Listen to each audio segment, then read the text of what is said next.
সেখানে থাকতো না।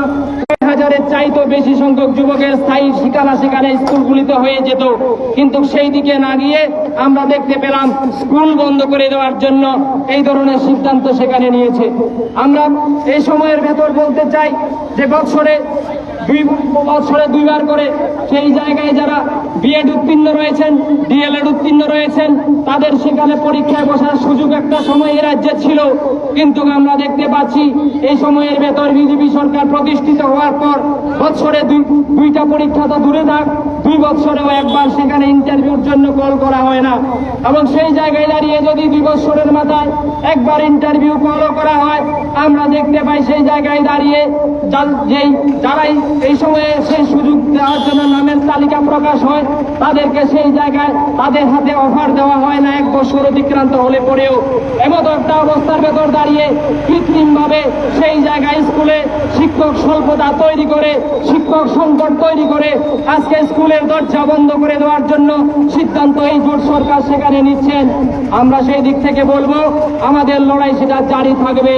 আমরা বলেছিলাম রাজ্যের স্বাস্থ্যের বেহাল পরিষেবা, সেই পরিষেবা থেকে রাজ্যবাসীকে নিস্তার দিতে হবে, সেই জায়গায় সুযোগ সেখানে তৈরি করতে হবে।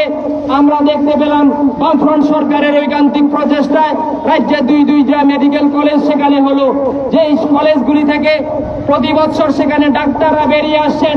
এবং সেই জায়গায় দাঁড়িয়ে আমাদের রাজ্যের নার্সিং কলেজ এবং ত্রিপুরা রাজ্যের বাহিরের থেকেও বহু নার্সিং কলেজ থেকে ত্রিপুরা ছাত্ররা সেখানে শিক্ষিত হয়ে রাজ্যে সেখানে ফিরে এসে যে সংখ্যা দাঁড়িয়েছে 18,000-এর চাইতো বেশি সংখ্যক এই সময়ে নার্সিং উত্তীর্ণ ছাত্রছাত্রী সেখানে রয়েছে।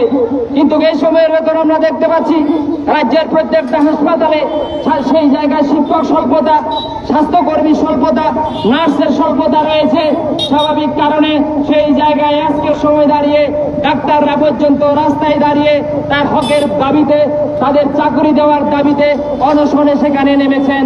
এমতো একটা অবস্থার ভেতর দাঁড়িয়ে আমাদের বক্তব্য, এই ত্রিপুরা রাজ্যের স্বাস্থ্য পরিষেবার হাল ফেরানোর জন্য, বিলোনিয়া হাসপাতালে স্বাস্থ্যের পরিষেবার হাল ফেরানোর জন্য ডাক্তার নিয়োগ করতে হবে, নার্স নিয়োগ করতে হবে। সেই জায়গায় দাঁড়িয়ে এই দক্ষিণ জেলার রেফারেল হাসপাতাল বিলোনিয়া হাসপাতাল, কিন্তু আমরা দেখতে পাই ন্যূনতম পরিষেবার জন্য সেই জায়গায় একটা অ্যাক্সিডেন্টের রোগী আসলে পরে তার সিটি স্ক্যানের ব্যবস্থা যেহেতু নেই, তাকে রেফার করে দেওয়া হচ্ছে হয় শান্তির বাজার কিংবা আগরতলা জিবি হাসপাতালে। সেই জায়গায় দাঁড়িয়ে আমাদের দাবি সিটি স্ক্যানের ব্যবস্থা এই বিলোনিয়া হাসপাতালে সেখানে করতে হবে এবং বিশেষজ্ঞ ডাক্তার সেই জায়গায় নিয়োগ করতে হবে, কিন্তু সেই দিকে কর্ণপাত করছেন না। আমরা সেই দিক থেকে এই সরকারের সিদ্ধান্তের বিরুদ্ধে তীব্র প্রতিবাদ সেখানে জানাই। আমরা এই সময় দেখতে পাচ্ছি এসটিজিটি পরীক্ষার দীর্ঘদিন পরীক্ষার পরেও রেজাল্ট দিলেন না। এখন রেজাল্ট দেওয়ার পরেও যে চূড়ান্ত তালিকা, তাদেরকে সেখানে অফার দেওয়া হচ্ছে না। দীর্ঘ বছর সেখানে পড়ে রয়েছে। বলা হয়েছিল পিআই নিয়োগ করা হবে, আজকের সময় দাঁড়িয়ে সেই জায়গায় অ্যাডভার্টাইজমেন্ট দেওয়া হয়, কিন্তু নিয়োগ সেখানে হয় না। এবং নতুন কৌশল নিয়েছেন। কি নতুন কৌশল? সেখানে ছাত্রদের পরীক্ষা হোক কিংবা চাকুরির ক্ষেত্রে পরীক্ষা হোক, আমরা দেখতে পাই বিজ্ঞাপন হয়, মন্ত্রিসভার সিদ্ধান্ত জানানো হয়, সেই জায়গায় অনলাইনে শত শত টাকা খরচ করে কর্মী প্রার্থীরা সেখানে চাকুরির জন্য সেখানে কর্মপ্রার্থী হন। কিন্তু সমস্ত প্রক্রিয়া শেষ হলে পরে যেদিন ইন্টারভিউ হবে তার 48 ঘন্টা আগে সেখানে প্রশ্নপত্র ফাঁস হয়ে যায়। এই কি গোটা রাজ্যের ভেতর চলছে? এইভাবে গত 1 বছরের মাথায় আমরা দেখতে পেলাম আজকে রাজ্যের ভেতরে বিভিন্ন পরীক্ষার ঠিক 24 ঘন্টা আগে প্রশ্নপত্র ফাঁস হয়ে যাচ্ছে। এই ধরনের গল্প করে সেই জায়গায় দাঁড়িয়ে নিয়োগ প্রক্রিয়া রাতে রাতে সেখানে ঘোষণা দিয়ে বন্ধ করে দিচ্ছেন। এখন জনগণ বলতে শুরু করেছে এটা হচ্ছে সমঝোতা। এই সময়ের ভেতর যদি প্রশ্নপত্র ফাঁসের কথা বলা হয় তাহলে এই ধরনের ইন্টারভিউ বন্ধের কথা অবশ্যই সেখানে চলে আসবে। এই ধরনের সমঝোতার মধ্যে দিয়ে যুবকদের বিরুদ্ধে সরকার সেখানে এগোচ্ছে।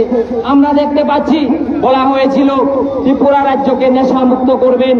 আজকের সময় দাঁড়ালে পরে রাজ্যের বিভিন্ন প্রান্তে যারাই নেশা কারবারিরা সেখানে ধরা পড়ে আমরা দেখতে পাচ্ছি তাদের রাজনৈতিক পরিচয়, তারা কোনো না কোনো মণ্ডল স্তরের নেতৃত্ব সেই জায়গায় দাঁড়িয়ে তাদের বিরুদ্ধে কোনো ধরনের ভূমিকা সেখানে নিচ্ছে না। এই গোটা রাজ্যের ভেতর যুবকদেরকে নেশা আসক্ত করে তাদের জনজীবনের যুব জীবনের যে জরুরি সমস্যা সেই সমস্যাগুলি থেকে তাদেরকে দূরে সরিয়ে রাখার জন্য এই ধরনের নিছক পরিকল্পনা সেখানে নিচ্ছেন। কাজে সেই জায়গায় দাঁড়িয়ে যুবকদেরকে ভাবতে হবে। আমাদের রাজ্য সম্পাদক সেখানে রয়েছেন, বিস্তৃত আকারে বলবেন গোটা রাজ্যের ভেতর আজকের সময় দাঁড়িয়ে শিক্ষা, স্বাস্থ্য, বিদ্যুৎ থেকে শুরু করে সমস্ত ধরনের পরিষেবাগুলি সেখানে রূপে পড়ছে। আমরা এই দাবিগুলির পাশাপাশি একজন বিলোনিয়াবাসী হিসেবে আমাদের দাবি গোটা রাজ্যের ভেতর আগরতলা স্টেশনের পর সবচাইতে বেশি পরিমাণে যাত্রী সেখানে বিলোনিয়া স্টেশন থেকে হয়। কিছুদিন আগে কাঞ্চনজঙ্ঘা এক্সপ্রেস সাবরুম থেকে চলার জন্য সেখানে সরকারিভাবে সিদ্ধান্ত এবং সেটা শুরু হয়েছে। আমাদের দাবি বিলোনিয়াতে সেখানে স্টপেজ দিতে হবে এবং এই স্টপেজ না দেওয়া পর্যন্ত সেখানে লড়াই চলবে। এই লড়াইতে আপনারাও সামিল সেখানে হবেন এই বিশ্বাস সকলের প্রতি রেখে